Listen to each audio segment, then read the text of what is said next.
আসসালামু আলাইকুম। মোহাম্মদ খোকন হাওলাদার, বাংলাদেশ আমাদের বাড়ি।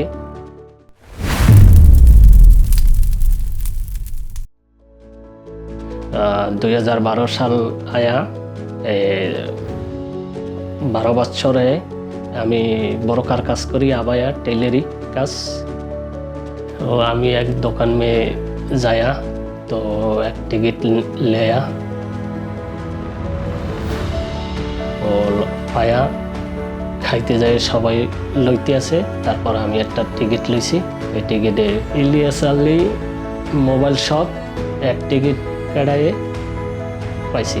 ফর ইউ চান্স এক টিকিট কাটায়ে 7000 জিত গিয়া। ও এক টিকিট কাটায়ে জেতায়ে ও সবাই টিকিট কাটো ও আল্লাহর রহমতে ইনশাআল্লাহ জিতে যাইবেন, পাইবেন, আল্লাহর রহমতে পাই যাবেন টিকিট কাটা। Thank you.